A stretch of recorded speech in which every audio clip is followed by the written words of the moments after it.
Bonjour. Alors, cette fois-ci, j'aimerais faire à la fin de ce mois une sorte d'exercice pratique, en quelque sorte, quelque chose d'assez concret pour illustrer ce dont on a parlé ce mois-ci, la transparence, la responsabilité de notre vie, changer notre obscurité comme nous l'avons vu, etc. Pardon, je vais. Voilà. Donc, voici ce que nous dit Maître Dogen. Arrêtez et cédez, et vous êtes comme un océan accueillant 1000 rivières. Quand vous êtes là, il n'y a plus à attraper ou à rejeter. Lâchez, et vous êtes comme une grande vague poussée par le vent. Quand vous êtes là, il n'y a plus intérieur ni extérieur. Alors, arrêter et céder, lâcher, c'est intéressant parce qu'il me semble aussi bien dans la pratique du zen que dans d'autres pratiques, il est courant de penser que nous avons quelque chose de mauvais à l'intérieur de nous que nous devons rejeter, arracher. Pendant un zen, on veut se débarrasser des pensées. Dans la vie, on veut se débarrasser des choses négatives qui nous arrivent ou qui nous sont arrivées. Et il y a quelque temps, j'ai reçu un message d'un pratiquant qui justement m'a intéressée parce qu'il disait « Récemment, je discutais avec une amie. Nous évoquions le fait qu'il était souvent possible de prendre conscience de nos bosses et de nos cabosses, mais qu'il nous paraissait plus difficile de nous décabosser. » Alors, j'aimais bien ces expressions et j'ai regardé dans le Dharma et par rapport à ma pratique, qu'est-ce que ça serait de se décabosser. Pour moi, le chemin du Bouddha est un chemin de transformation. Il nous dit que nous avons cette capacité presque illimitée à nous transformer, à changer, mais que nous n'en profitons pas beaucoup parce que nous restons à tourner un petit peu toujours sur les mêmes chemins. Par exemple, spontanément, entre guillemets, nous sommes grognons, ou nous sommes aimables, nous sommes ouverts aux autres, ou renfermés, etc. Et alors, est-ce que nous allons changer et comment ce changement résonne-t-il en nous? Il y avait c'était un petit peu l'approche de ce texte, la responsabilité, prendre la responsabilité de sa vie. Et j'ai trouvé une phrase d'Ayakema. Ayakema, c'est une enseignante du Theravada, et elle dit ceci, qui me semble aller directement en réponse à la question précédente. Rien de ce qu'on peut avoir dans le monde, n'importe où, dans n'importe quelle circonstance, n'est capable de nous apporter le bonheur complet. Si nous voulons le vrai bonheur, la seule façon de l'obtenir est de laisser partir celui ou celle en nous qui est malheureux. Laisser partir. Elle continue en montrant un obstacle possible. Il ne s'agit pas d'essayer de s'accrocher à celui qui est heureux. Au contraire, lorsque l'on renonce à celui qui est malheureux, il ne reste rien d'autre que le bonheur de la tranquillité et de la conscience pure. Laissez partir ce qui est malheureux, celui ou celle qui est malheureux en nous. Laissez partir, c'est pas un moment du faire, il y a quelque chose de laisser partir comme ça, c'est du non-faire, on a déjà parlé, c'est pas arracher, mais c'est pas non plus refuser de voir ou cajoler. Et c'est pas facile de lâcher notre souffrance en fait, parce que nous en avons fait une part de nous-mêmes, et à ce moment-là, la lâcher signifie comme amputer une partie de nous-mêmes. Laisser partir, c'est aussi accepter l'idée que je ne vais pas résoudre tous mes problèmes. C'est pas quelqu'un d'autre va les résoudre pour nous, mais c'est que je vais apprendre à les laisser partir au lieu de les faire tourner dans ma tête. Je répète, c'est les laisser partir, c'est pas enfouir, c'est pas ignorer, c'est ouvrir les mains. Donc, quand nous essayons d'enlever notre souffrance, en fait, de façon habituelle, si je peux dire, en fait, nous nous fixons de plus en plus sur elle. Et ce fait même de vouloir l'enlever, d'essayer de l'enlever, redouble notre souffrance et nous garde toujours fixés sur elle. Vous savez, on voit ça tout le temps, on fait ça tout le temps, quand on se dit « je ne dois pas penser à telle chose ». Et comme on se le répète toutes les 5 minutes, en fait, notre esprit reste fixé sur la chose à laquelle on ne voulait pas penser. Donc ça, c'est un mécanisme très habituel. Alors, il me semble, et c'est quelque chose qui m'est apparu, qui me semble de plus en plus clair, que nous nous y prenons mal, en fait, que nous faisons le contraire de ce qui peut nous aider et qu'au lieu de nous fixer sur notre souffrance pour essayer de l'amoindrir ou de la faire diminuer ou disparaître, eh bien, je suis sûre que c'est nettement préférable de nous fixer sur les choses positives de nous-mêmes. Et c'est un retournement complet dans notre approche, c'est ce dont parle Ayakema. Et ça veut dire que nous avons tous quelque chose de positif. Une façon de penser, une façon de faire, des gestes, je ne sais pas, savoir s'occuper des fleurs, faire un super gâteau, faire rire un enfant, etc.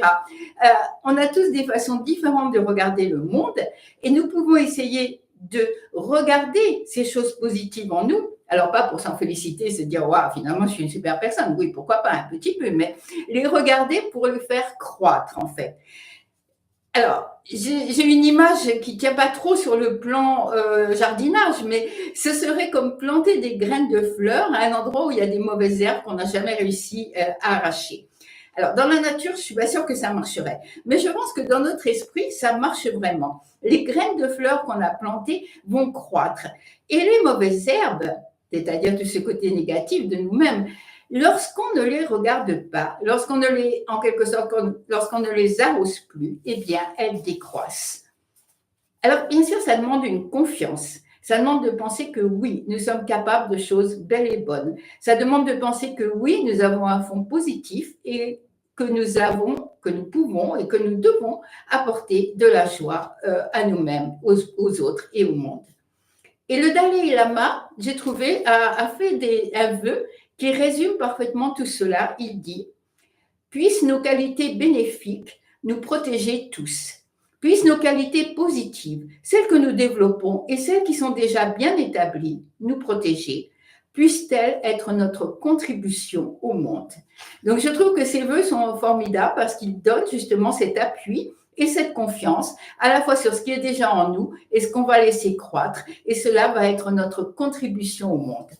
Alors, une parenthèse, c'est que je l'ai déjà dit, je le répète, c'est ma marotte, on peut déjà commencer par sourire. Ça serait un premier pas. Mais l'essentiel est Zazen.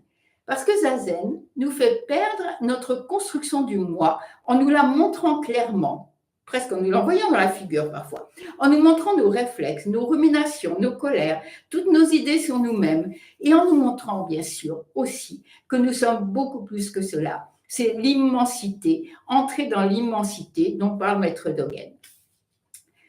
Ajahn Sumedho, donc un autre moine de la forêt, dit « Il y a un attachement à tout ce que nous appelons moi, et c'est la source de notre souffrance. Toute notre vie, nous résistons au cours naturel des choses, le changement. Nous essayons de maintenir, cramponner, garder ce qui par définition est transitoire, que ce soit les objets, les souvenirs, les relations, notre propre corps. Or, lâcher prise, se libérer de nos obsessions et de nos problèmes personnels n'est pas plus compliqué que ça. Ça, c'est peut-être un tout petit peu optimiste comme phrase. Il ne s'agit pas d'analyser éternellement et d'aggraver ainsi le problème, mais de cultiver la pratique, de laisser les choses suivre leur cours, de ne pas s'en saisir, de les laisser de côté. Donc, en fait, on va arrêter d'essayer de se décabosser. Ah oui, j'aimais bien ce mot. On va essayer d'arrêter de se décabosser et plutôt, on va planter des graines, même minuscules, même maladroites, des moments de bonheur, des interstices de joie dans notre vie et la vie de ceux qui nous entourent et la vie du monde. Ce sont des graines de lâcher prise à travers l'assise silencieuse, là où le jugement sur nous-mêmes et sur les autres s'arrête.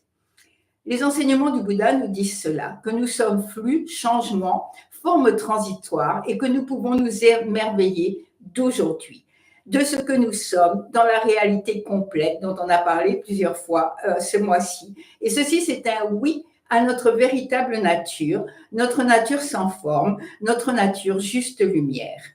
Et Arada Roshi, je reprends, le dit, qu'est-ce qui nous empêche d'atteindre l'illumination, c'est-à-dire d'avoir lâché toutes ces choses négatives et bosses et cabosses, c'est le point de vue émanant de notre ego. Donc, on peut changer de point de vue. On peut changer de point de vue. On peut accepter de changer, de lâcher prise.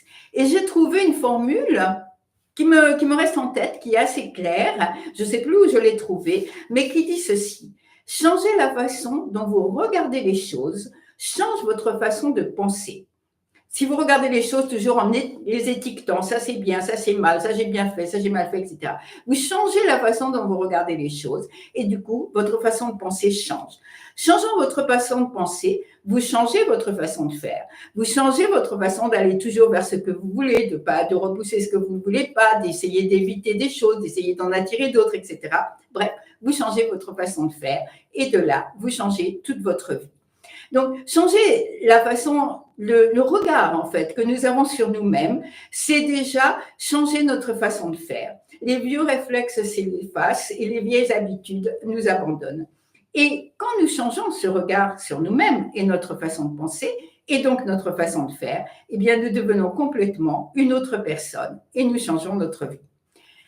Alors, dit comme ça paraît facile et nous savons parfaitement que ça ne l'est pas. Nous nous sommes construits avec nos bosses et nos cabosses. Mais le mot-clé, c'est confiance. Confiance que nous pouvons changer et lâcher. Et surtout, confiance que laisser partir et ouvrir les mains, c'est possible avec Zazen comme guide et comme support. Qu'il faut une volonté, mais ça c'est très important, je dirais une volonté douce, une volonté bienveillante. Vous voyez, il y avait un texte, je vais essayer de le retrouver, qui se disait « Soyez doux dans votre pratique ». Et surtout, et ça j'en parle d'expérience personnelle, ça devient facile lorsque nous voyons que renoncer à ce sur quoi nous nous sommes construits, ce n'est pas une perte. Parce que nous avons toujours peur de la perte, nous avons peur de perdre quelque chose. Nous avons réussi à accumuler des petites choses comme ça, qu'elles soient agréables ou désagréables même, qu'elles soient blessantes parfois, mais nous avons peur de la perte. Or, quand nous voyons que laisser partir, que renoncer à toutes ces petites choses que nous avons collectées, sur lesquelles nous nous sommes construits, que ce n'est pas une perte, ce n'est pas une souffrance, c'est un allègement et c'est une lumière. Et à ce moment-là, c'est la confiance dans le dharma, la quatrième noble vérité. Il y a un chemin qui mène hors de la souffrance. Et je pense que ce moment de bascule, au moment où on voit que peut-être on le fait, je ne sais pas, après ça dépend de chaque personne, hein, peut-être qu'on le fait de façon progressive, on ouvre un petit peu les mains pour lâcher un petit peu quelque chose, puis qu'on voit qu'après, voilà, on est plus léger. Alors peut-être qu'on va ouvrir les mains davantage, enfin voilà, ou ça peut être de tout lâcher d'un coup, je ne sais pas. C'est vraiment, ce sont des expériences personnelles, mais une chose dont je suis sûre, c'est que la peur nous quitte à ce moment-là et que nous voyons que comme nous sommes, c'est parfait, que nous pouvons lâcher prise, que nous pouvons laisser partir nos bosses et cabosses et qu'à ce moment-là, nous continuons notre chemin nous-mêmes. Je veux dire, on n'est pas devenu d'autres personnes, on n'est pas devenu un fantôme ou je ne sais quoi, mais nous continuons notre chemin plus léger et avec plus de lumière. Je reprends ce que j'ai cité d'Ayakema au début. Rien de ce qu'on peut avoir dans le monde, n'importe où, dans n'importe quelle circonstance, n'est capable de nous apporter le bonheur complet. Si nous voulons le vrai bonheur, la seule façon de l'obtenir est de laisser partir celui ou celle en nous qui est malheureux. Et il ne s'agit pas d'essayer de s'accrocher à celui qui est heureux. Au contraire, lorsque l'on renonce à celui qui est malheureux, il ne reste rien d'autre que le bonheur de la tranquillité et de la conscience pure. Merci.